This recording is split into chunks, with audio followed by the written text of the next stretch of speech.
of the nature of the room, the lighting, any audio-visual equipment, the shape of the table, are there enough chairs, you know, easy access in terms of bringing in the visual equipment, things like that. The physical setting is very important. We will walk the client right through the process that we went through because we believe it's logical.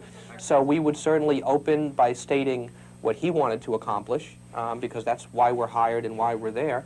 And then we will take him through the process that we, in fact, saw a situation, went out and did homework, culled down the homework to what we consider an opportunity or a market position.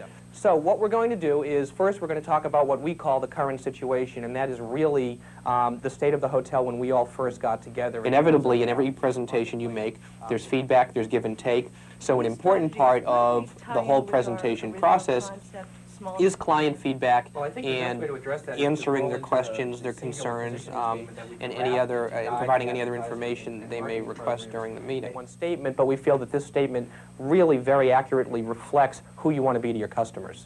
Do you agree with the positioning concept as we've drafted it, guys?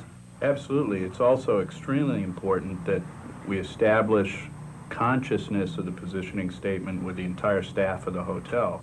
I would rate Paul Allen a 9.5 on a scale of 10. Most significantly, he did his homework. Collectively, the group did their homework.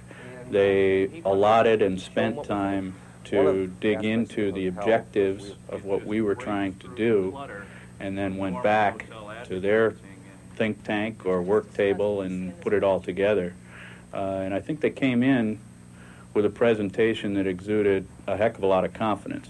And probably that would be the second issue I would look for in a presentation. Does the presenter believe in what they're delivering? We think, in bottom line, that the duck represents, in a very, very unique and proprietary way, this position and this commitment to customer service that we think is going to make this hotel enormously successful. When you're making a presentation, to the extent that you believe in what you do, to the extent that you know your client and know what you're trying to accomplish, to the extent that you are comfortable with the entire process, including who you're putting the process in front of, you'll be very real and very comfortable, and all this hard work will just seem like it's supposed to be that way.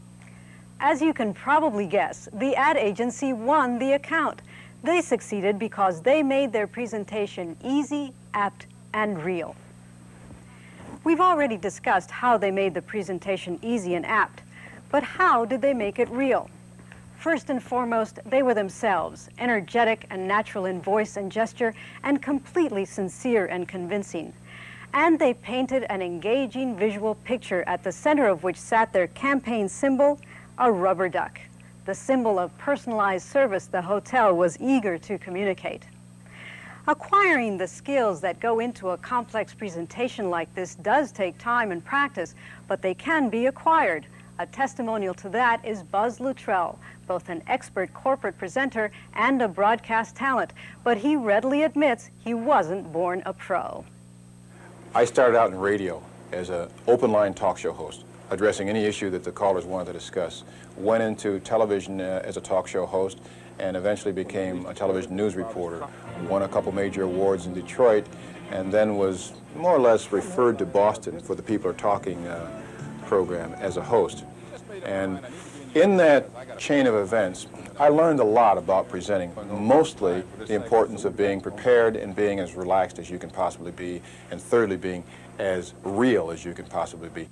I then asked how he'd changed as a presenter over the years. The level of comfort, I was petrified, scared to death when I first got into the television, but evidently it didn't show much because people always remarked about how calm and relaxed I looked. And I was always amazed that they couldn't see what was going on inside me. And let me emphasize that over the years, I became comfortable with the fact that I wasn't going to die if I made a mistake out there. So even though I'm much more relaxed today in front of the camera or in front of a live audience than I was, 10, 12 years ago when I started doing presentations, I still have a high level of fear and anxiety. And I think that it's important for people out there who are going to be in front of an audience to understand that the best presenters have that anxiety. The best presenters go through the sweaty palms and have a sense of sometimes panic. I asked him how he controlled that anxiety. But I find that if I can get enthusiastic about anything early in the presentation, it's kind of like being a ball player. You know, you're really nervous until the tip-off, and once the ball goes up and you're engaged in that combat, so to speak, a lot of the nervousness disappears. You don't want it to all go away or you wouldn't have much energy. And the same thing is true in a speech. When I asked Buzz if he had any other tips on combating fear, he said they had to do with going back to basics. If you know where you're going, that's the greatest protection for me against undue nervousness. And I quite often have my course laid out on cards if I have a complicated presentation. I may never use the cards, but I put them on the stand, and that's my security blanket. There are many skills to learn and hone to become a successful presenter.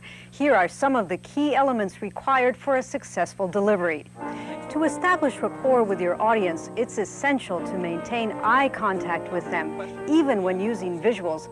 And remember, visuals are to help your audience, not you, so be sure to make them clear and simple so that they complement your presentation and don't compete with your message. For your own guidance, keep your note cards on hand so that you can glance at them if you need a reminder. And take nervousness for granted. Make that edge work for you. If you know your stuff and stay focused, you'll be fine. Above all, be yourself. Speak, move, and gesture naturally. Interact with your audience. Don't forget, they've come to hear what you have to say. They want you to succeed. Effective presenting does take practice, but with each level of expertise, new possibilities emerge. Before we close, we're going to hear a fascinating analogy dealing with just such possibilities from Harvard Business School professor John Cale, who believes that presentation can be not only an